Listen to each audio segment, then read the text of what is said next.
प्रिय व्यूअर नमस्कार। आज हम लोग इस वीडियो के माध्यम से यह जानेंगे कि बिहार सरकार के अंतर्गत कौन सी भूमि सरकारी है और कौन सी भूमि गैर सरकारी है।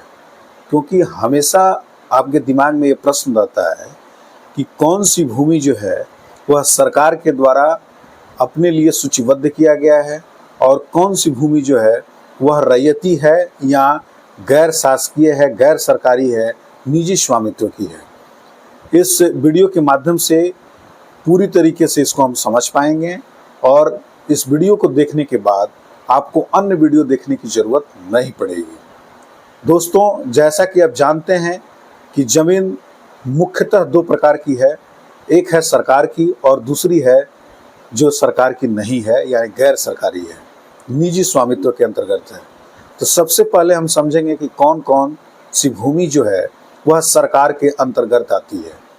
सरकार के कब्जे में आने वाली जो जमीन है वह पहली है गैर मजरूआ आम, दूसरी है गैर मजरूआ खास, तीसरी है कैसर हिंद, चौथी है जिला परिषद तथा अन्य बोर्ड की भूमि और पांचवी है खास महल की भूमि। इसके अलावा अन्य भी हैं परंतु सबसे मुख्य रूप से यही है और ये जो है वह भूमि जो है पूरी तरीके से गवर्नमेंट का होता है। दोस्तों, इसमें सबसे पहले हम समझेंगे गैर मजरूआ आम के बारे में।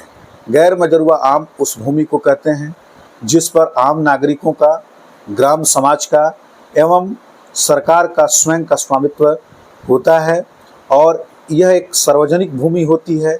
इसमें सभी लोगों का अधिकार होता है और यह सरकार के द्वारा अपने कार्यों के लिए उपयोग किया जाता है। दूसरा है गैर मजरूआ खास या गैर मजरूआ मालिक। गैर मजरूआ खास और मालिक की जो जमीन है वह जब जमींदारी उन्मूलन नहीं हुआ था उस समय यह जमींदारों के कब्जे में थी और जमींदारों की यह जमीन थी। परंतु बिहार भूमि सुधार अधिनियम 1950 की धारा 5, 6, 7 के तहत यह भूमि बिहार सरकार के अंतर्गत निहित हो गई, यानी यह भी एक सरकारी भूमि हो गई। तीसरा है कैसर हिंद। कैसर हिंद की जो भूमि है वह भी एक सरकारी भूमि है और यह कब्जे के आधार पर राज्य सरकार के अंतर्गत और केंद्र सरकार के अंतर्गत आता है। इस नाम की अगर भूमि राज्य सरकार के कब्जे में है तो वह राज्य सरकार की भूमि होगी और केंद्र सरकार के कब्जे में है तो वह केंद्र सरकार की होगी। उसके बाद है जिला परिषद तथा अन्य बोर्ड की भूमियाँ। कुछ भूमि जो थी वह जिला परिषद के अंतर्गत या किसी अन्य विभाग या बोर्ड के अंतर्गत आती थी, वह भी जो है वह सरकार की भूमि है। कहीं कहीं आप देखते होंगे खतियान में या जो नक्शा है उसका जब आप पता करते होंगे तो आपको पता चलता होगा कि यह भूमि जो है वो जिला परिषद की है, यानी वह भूमि प्योर गवर्नमेंट लैंड है। अगला है खास महल की भूमि।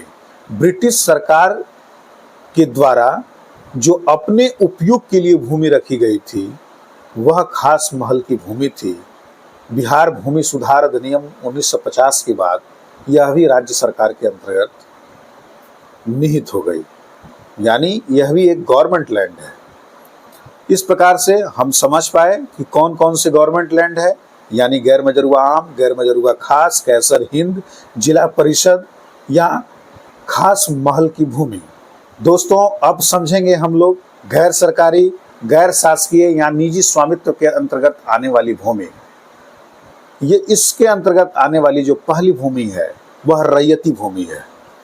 कैडस्ट्रल सर्वे जब हुआ था और उस समय जो रैयत के नाम से भूमि जो दर्ज हो गई वह रैयती भूमि कहलाई। यानी कहने का मतलब यह है कि किसी के नाम से वह दर्ज हो गई, किसान के स्वयं नाम से जो दर्ज हुई वह रैयती भूमि कहलाई।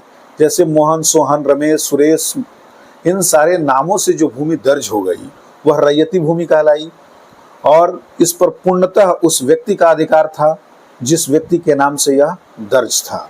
दूसरा जो है वह भूमि जो था वह है बकास्त, जिरात, मझियत, बीट खेता, मन आदि की भूमि।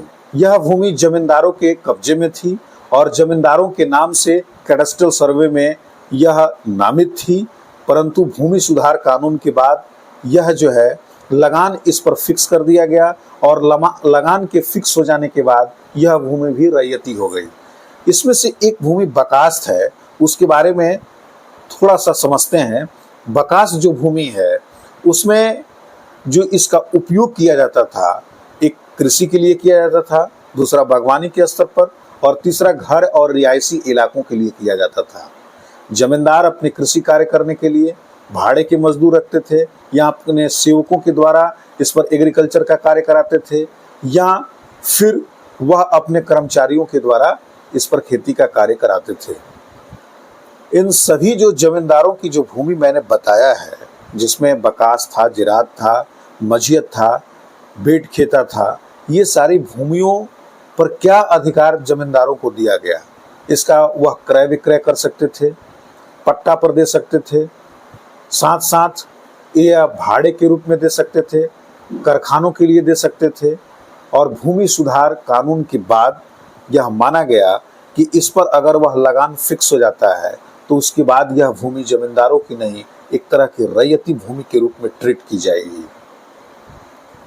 तो दोस्तों, आप बिल्कुल समझ पाए होंगे कि सरकारी भूमि क्या है और गैर सरकारी भूमि क्या है। इनके बारे में आप अंतर भी समझ पाए होंगे और जो भी दुविधा आपके मन में अभी तक सरकारी और गैर सरकारी को लेकर के होगा वह समाप्त हो चुका होगा। फिर भी कोई अगर दुविधा आपके दिमाग में होगी तो आप कमेंट सेक्शन में उस प्रश्न को पूछिए, मैं उसका त्वरित उत्तर देता हूँ। वीडियो अगर पसंद आया होगा तो इसे लाइक और शेयर कर दीजिए और मेरे चैनल को सब्सक्राइब करना बिल्कुल ही नहीं भूलिए। आपने अपना कीमती समय मेरे वीडियो पर अभी तक दिया, इसके लिए बहुत बहुत धन्यवाद।